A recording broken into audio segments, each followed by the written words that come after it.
आपको अभी ताजा उदाहरण देता हूं। जब 6 दिसंबर को अयोध्या में बाबरी मस्जिद का ढांचा गिराया गया तो शिवसेना ने सबसे आगे जाकर के झंडा गाड़ दिया, हमने गिराया, और उसको बड़े गौरव से उसको ओन किया।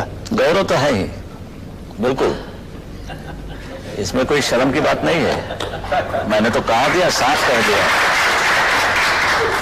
आप ये मानते हैं ये बाबरी मस्जिद गिराने दी गई है, इसके नीचे हमारा जो टेंपल था, मंदिर था राम का, वो हमने ऊपर लाया। तो इसका मतलब ये है कि अगर आपको धार्मिक स्वतंत्रता है तो किसी दूसरे को भी धार्मिक स्वतंत्रता होगी? हाँ, हर एक को है, हर एक को होगी। मैंने राम मंदिर निर्माण मक्का मदीना में करने की बात नहीं की। मैं राम मंदिर निर्माण की बात यरूशलेम में नहीं कर रहा हूं, वेटिकन सिटी में नहीं कर रहा हूं, मैं अयोध्या में राम मंदिर के निर्माण की बात कर रहा हूं। बड़े मियां छोटे मियां सुभान अल्लाह। और कहीं पोर्शन था वो हिंदू संस्कृति की एक सिंबॉलिक बात थी। लेकिन लोग कहते हैं शिवसेना का तो वहां एक भी आदमी नहीं था। ना, ऐसे कैसे हो?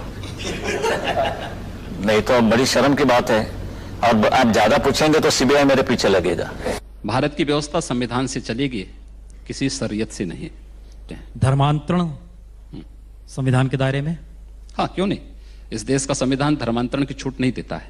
लव जिहाद संविधान के दायरे में? बिल्कुल, लव जिहाद की छूट इस देश का संविधान नहीं देता। बड़े मियां छोटे मियां सुभान अल्लाह। कि इतिहास अब देखेंगे, हिस्ट्री टेल्स सेज कि बाबर ने हमारे जितने मंदिरें थी और पूरे के पूरे मुसलमान जितने आए यहाँ, वो आक्रामक थे और उन्होंने पूरे हिंदू मंदिरें गिरा दी और उसके ऊपर मस्जिद खड़ी की दी।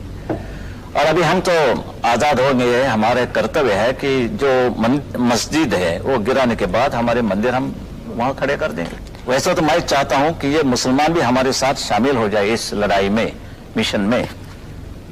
कोशिश तो यही होनी चाहिए कि सब लोग साथ मिलकर के लड़ें। कोशिश तो करते रहते हैं, कोशिश हमारे शंकरराव जी भी कर रहे हैं। शांतता कैसे रहेगी, सुव्यवस्था कैसे रहेगी, फिर भी बम फटते हैं, क्या करें। और जब बम फटते हैं उसके बाद में जो राइट होते हैं उसमें शिवसेना का हाथ रहता है? हाथ में पांव रहता है।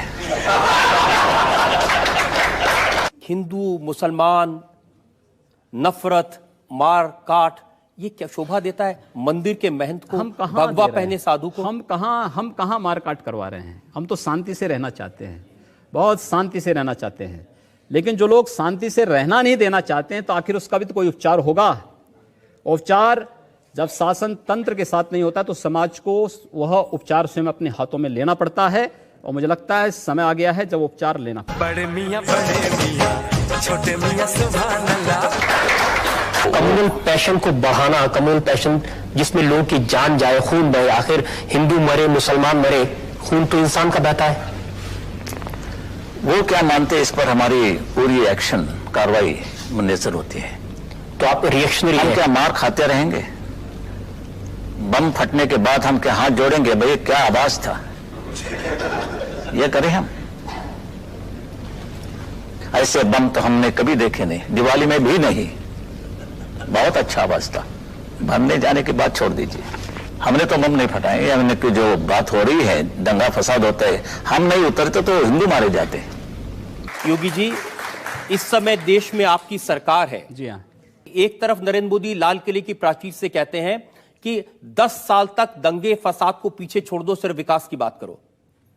इस देश के अंदर एक भी दंगा हिंदुओं की ओर से नहीं हुआ है।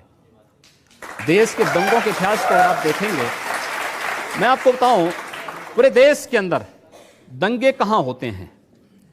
3 श्रेणियां उसकी हैं। 10 से 20% की आबादी, 20 से 35% की आबादी और 35 से ऊपर की आबादी। 10 से 20 की आबादी जो है, यहां पे छुटपुट सांप्रदायिक झड़पें होती हैं, जहां पर मुस्लिम आबादी 10 से 20% के बीच में है। 20 से 35% की आबादी जहां भीषण दंगे होते हैं, और 35 से ऊपर की आबादी जहां गैर मुस्लिम के लिए कोई जगह नहीं। ये केवल भारत की बात नहीं कर रहा हूं, पूरी दुनिया की मैं बात कर रहा हूं। पूरी दुनिया के अंदर ये सच्चाई है। ये आपकी थ्योरी हो सकती है, मेरी थ्योरी नहीं, जो सच्चाई है। दूसरा, ये एक भी दंगे की, उत्तर प्रदेश में 2.5 वर्ष के दौरान 430 से अधिक सांप्रदायिक हिंसक झड़पें और दंगे हुए हैं। एक भी दंगे की शुरुआत हिंदुओं की ओर से नहीं हुई। एक भी दंगा शुरू करने वाला ना हिंदू होता है ना मुसलमान होता है। कैसी बात कर रहे हैं आप? मैं सच्ची बात कर रहा हूं। आज लोग कह देंगे आईएसआईएस के साथ लड़ने वाले लोग न हिंदू है न मुसलमान है, फिर उनके लिए फतिया क्यों पढ़ा जा रहा है? आप कहते हैं कि आतंकवाद की कोई जाति नहीं होती, और राम जन्मभूमि पर हमला करने वाले आतंकवादी जब वहां सुरक्षा बलों के हाथों मारे जाते हैं तो उनके लिए फतिया पढ़ा जाता है।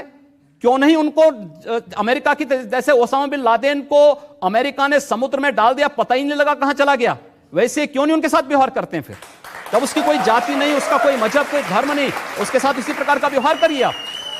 क्यों उसको फिर जाति के दायरे में, किसी मजहब के दायरे में उसको कैद कर देना ये तो आप कर रहे हैं कैद, मैं नहीं कर रहा हूं। ये वे लोग कर रहे हैं जो उनको उस प्रकार का देने के लिए उतावले दिखाई देते हैं। और इसलिए मैं कह रहा हूं, अगर जाति नहीं, मजहब नहीं, समाप्त करिए। आतंकवाद की कोई जाति नहीं, कोई मजहब नहीं, आप उसके साथ उसी प्रकार का व्यवहार करिए। आप आतंकवादी है, मिट्टी तेल छिड़क करके आग लगा दीजिए, फेंक दीजिए उसको, जिससे पता ही ना लगे। क्या मतलब है? ये चीजें अपने आप समाप्त हो जाएंगे। अगर कोई हिंदू है हाँ। और वो आतंकवादी है, वो मारता है मासूम लोगों को, उसके बारे में भी यही कहेंगे आप? हिंदू पहले आतंकवादी नहीं हो सकता। ये क्या बात हुई? मैं इस बात की गारंटी ले सकता हूं।